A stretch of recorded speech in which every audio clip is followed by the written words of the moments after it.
Hi guys, it's me again, Lion Eyes Official. Nagbablog para sa inyo ng pawang katotohanan lamang at walang halong kasinungalingan. Ito ay vlog na totoo ang nilalaman. Good morning, good afternoon, good evening po sa atin pong mga subscribers, viewers, and followers. Sana po ay lagi kayong nasa mabuting kalagayan.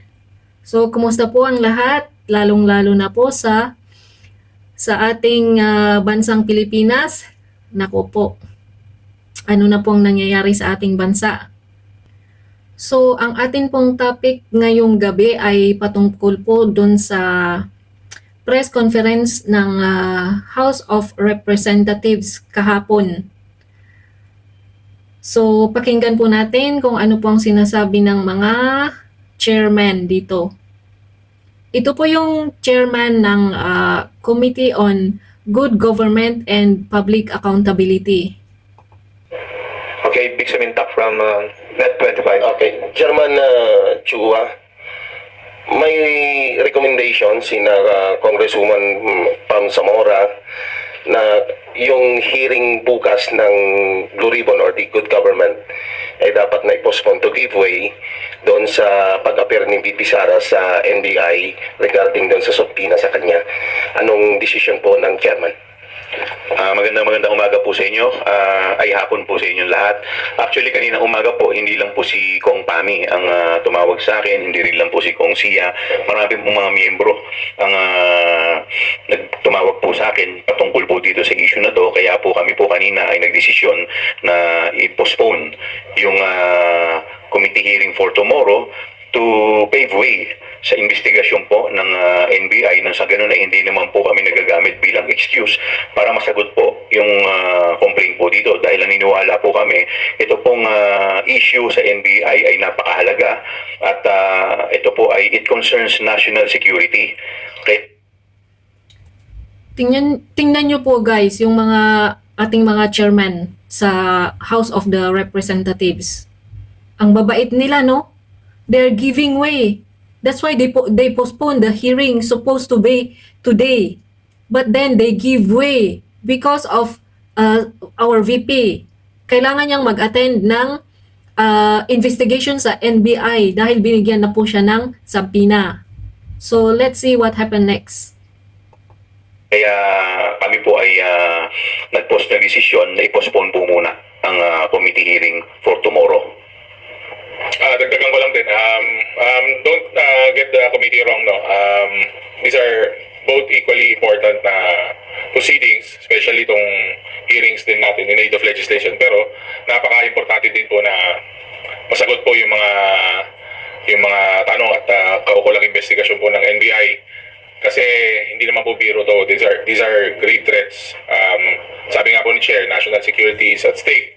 And nakakabahala po saka nakakatakot. Ako nga po mismo natatakot nung narinig ko po yung mga threat na ganun. So, dagdag ko lang po. Salamat. My badness talaga, oy. Kaming mga katulad ko, ordinaryong mamamayan, syempre natatakot din po ako para sa security ko, di ba? Well, ayaw nating maging rason, no? Or maging hadlang ang komite, gawing rason ang hearing ng Blue Ribbon Committee para hindi harapin ni Vice President Sara, lalong-lalo na yung subpoena sa kanya ng NBI. Dahil napakalaking usapin ito, lalong-lalo na patungkol sa national security ng ating bansa. Dahil nakita naman natin na talagang pinagbantaan niya ang buhay ng ating presidente, ang ating buhay ng ating speaker, ang buhay ng ating first lady. At lalong-lalo na may mga kaso pa siya na kailangan niyang harapin, no? So, talagang tama din yung naging desisyon, no, ni Chairman Joel na ipagpaliban yung hearing bukas. And harapin ni VP Sara yung mga reklamo at saka yung mga issue sa kanya, no, at mga kaso na kailangan niyang harapin sa NBI. Sir, ako na lang. Sir, nakarating na ba sa House leadership yung sinasabing report na mismong si President Marcos I-quote ko na lang po yung kumalat na mga text messages. In the larger scheme of things, Sara is unimportant, so please do not file impeachment complaints. It will only distract us from the real work of governance, which is improve the lot of all Filipinos. Ito daw yung message ni Presidente sa House leadership. Actually, hindi ko pa po alam yan. Wala naman po akong nare-receive na communication from the House leadership. Sa ngayon po, ang naging concern lamang po namin ay yung issue po dito sa hindi po pagharap ni VP sa NBI dahil ang ginagawa nga pong rason o dahilan ay ito pong aming committee hearing. Guys, ito yung breaking news ni Katonying. Kung mapapanood nyo po dun sa last na video ko, na andun na po yun. Well, no, wala tayong kasiguruduhan, ano, kung saan nga po nanggaling yung text messages na yan.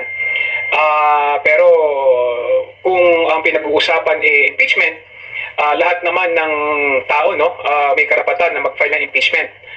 At siguro nasa kanya-kanyang konsensya na yan, no, ng mga bawat miyembro ng Kamara, kung susuporta sila sa impeachment na may magpa-file, dahil siyempre hindi naman natin po pwede ring pigilan, no, ang mga miyembro ng Kongreso pag mayroong gustong miyembro na sumuporta sa isang impeachment complaint. Pero kami kasi sa administrasyon, hindi pa nga namin pinag-uusapan, no, patungkol sa impeachment dahil abalang-abala nga kami, no, lalong-lalo na dito sa aming mga gawain sa Kongreso. Talagang gusto natin malaman kung ano yung katotohanan, gusto nating malaman kung ano ba talaga yung mga nangyari patungkol syempre sa confidential fund, no, ng Office of the Vice President at saka sa confidential fund, no, ng Department of Education. At nakikita rin natin na abala din kasi yung ating mga enforcement agencies, so katulad ng DOJ, NBI, no, mga kapulisan, sa pag-iimbestiga kung may nilabag bang batas, no, ang ating Vice Presidente, lalong-lalo na sa technical malversation, kung may nilabag ba siyang plunder, kung may nilabag ba siya sa Anti-Terrorism Act, no. So tingin namin yun ang mas importante na kailangang bigyan ng importansya yung mga reklamo na yun sa ating Vice Presidente. So sa mga hindi pa po nakakaalam, ngayon lang po nag-confirm o nagbigay ng official na statement si PBBM na sa kanya nga galing yung message na sinabi ni Katonying sa kanyang live. So ang next topic po natin ay yung sa NBI. Pakinggan po natin.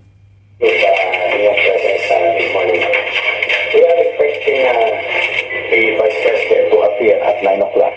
Actually, nagpadala na ng advance party and check the premises early this morning. But then, dumating dito ay si Attorney Paul Lawrence Lim, with a letter requesting for a resetting. Apparently, the Vice President ay late na niya nalaman na canceled ang kanyang appearance before the House committee hearing. So, tapos hindi na siya nakapunta dito and asked for a... My badness. Ako nga na busy-busy sa trabaho na update ko pa rin yung press ko ng House na narinig ko na ipopospone nila yung hearing nila today because gusto nilang pagbigyan si VP na maka-attend sa NBI investigation. My goodness. Pwede ka pa rin namang umattend, di ba? Kasi nga na-postpone. Ano ba yan? resetting.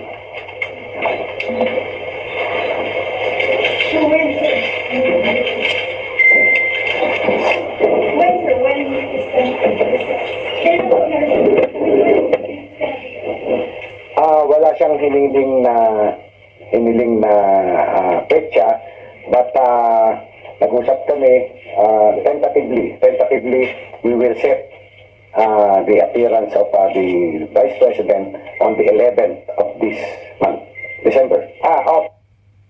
Tingnan nyo guys, ang bait-bait ng mga officials natin sa kanya, no? Pero bakit ganun siya umasta? Tingnan mo si PBBM. Sabi niya, so please stop filing the impeachment for VP Sara. Sabi niya dun sa statement niya, no? Pero siya, bakit ganun? December, yes. 11th of December. So, na-reset daw po yung investigation nila sa December 11.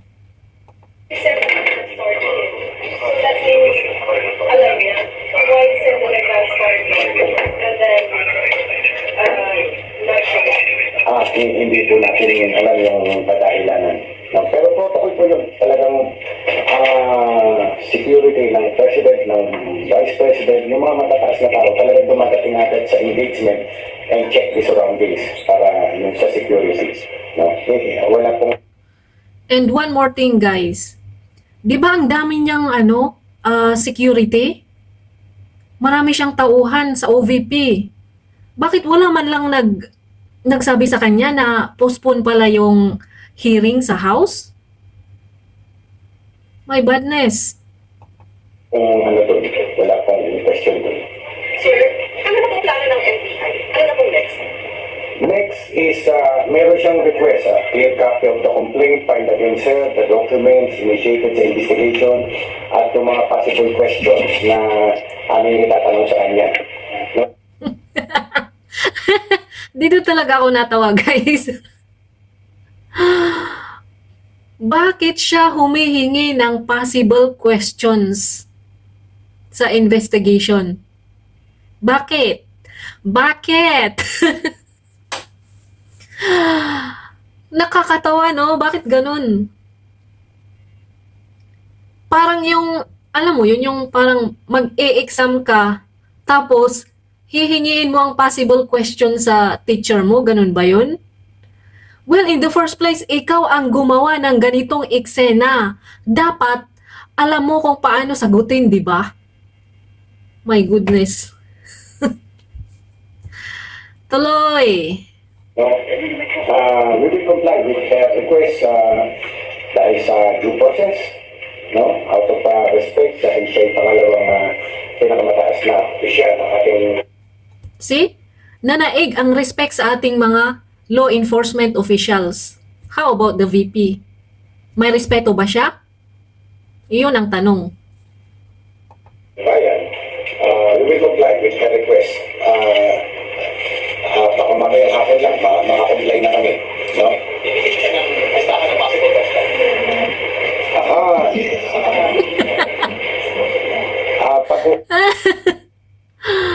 Pambira talagang possible questions yan. Basta, ang pinaka-clue dyan, VP, why, how, what, when. Iyon ang sigurado kong tatanungin sa'yo. Yung 4W ba and 1H? Ganun ba yun? Pag-uusapan namin yan. Pag-uusapan namin yan. Pero, dalawang points eh. Dalawang point. Alright? We are investigating yung video clips where nag-threat siya na ipapapatay niya the President, the First Lady, and the Speaker of the House. She is also claiming that there is a threat on her life. Hindi namin ite-take for granted yan. So, May nagte-threat daw sa kanyang life din. My badness. Kung may nagte-threaten sa iyong life, ano ang gagawin mo? 'Di ba pupunta ka agad sa kanila sa NBI, ire-report mo kung ano yung na-receive mong threat. Ano ba yun? Tinext ka ba? Tinext ka ba sa cellphone mo at sinabi sa yung yun nga, may threat ang buhay mo or what? Dapat kailangan mong i-blatter yan, i-report agad-agad. Kasi nga, buhay mo ang nakasalalay dyan. My badness. dalawang portion, yung threat sa President, First Lady, and the Speaker. Second, also, ay yung threat naman sa kanyang buhay. Baka gusto niyang makipagtulungan sa amin nang maimbestigahan yan. Remember, ang mandate namin is to step in whenever there is threat to the life of the President, the Vice President, down hanggang sa ating punong maestrado. No? Kaya, iimbestigahan namin yan, lahat ng aspect. So, sir,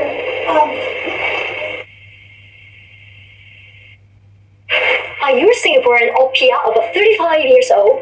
You're automatically entitled 70.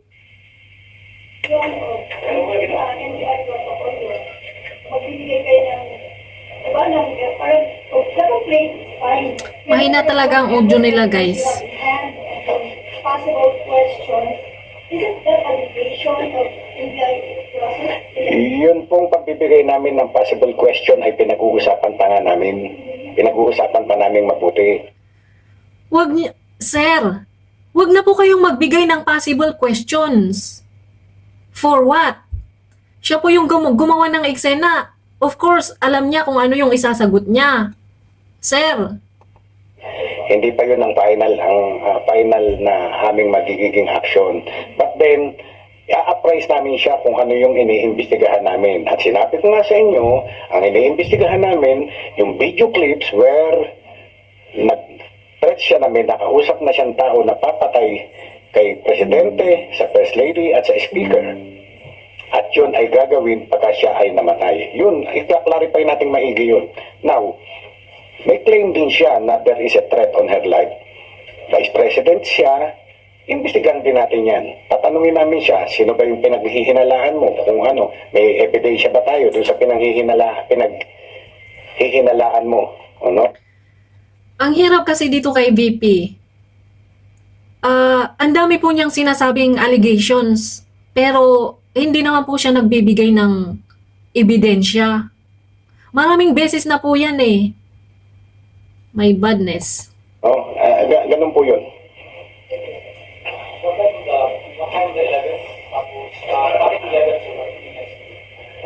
Possibly mga umaga rin yan, mga 9 or 10 o'clock on the 11th.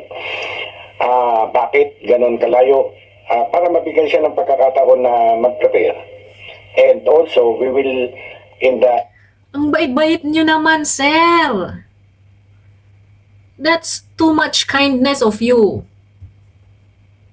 interim, susupina na namin. Mamaya, isa-serve na ang supina doon sa mga nag-attend doon sa video clip na Yung nag-attend daw sa video clip. Ang matatandaan kong nakita doon si Maharlika at si Lorraine Badoy yata yung nakita ko doon. Pero may mga kasama sila, marami yata sila eh. identified na namin. No, isusupina namin sila, mag-shed light, tanungin namin kung nangyari yun, in their presence, nagtatanong sila, yun, surrounding those matters.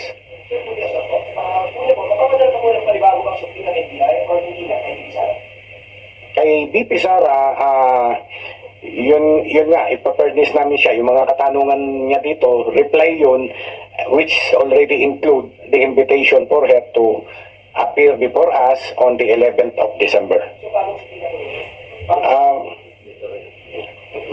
Included na dun sa reply namin yun, yung invitation for her to appear before this office. Yes.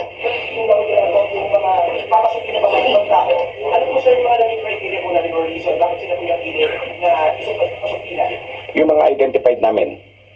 Yung mga identified namin doon sa litrato, no? Yung mga nag-ask ng question, yung mga nakipag-participate.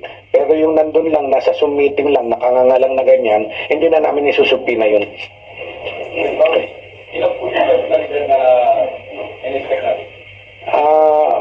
Siguro mga 10, 12, like that. So, you were able to secure the original Zoom.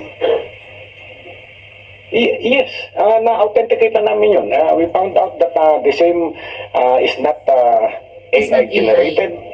It's not deepfake, authentic, no? Ayon sa aming forensic investigator.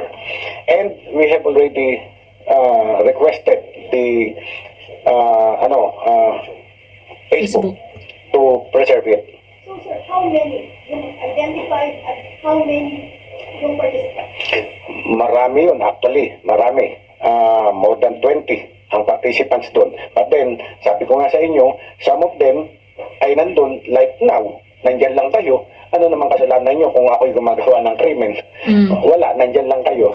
So, yung mga actively participated in that video clip, nagtanong, nagsalita, yung gano'n, yun lamang ang aming iimbitahan. No. Hindi naman. Tatanungin lang namin sila na yung surroundings na bakit nangyari yun, bakit nagkaroon ng deklarasyon na gano'n si Vice President, ganyan.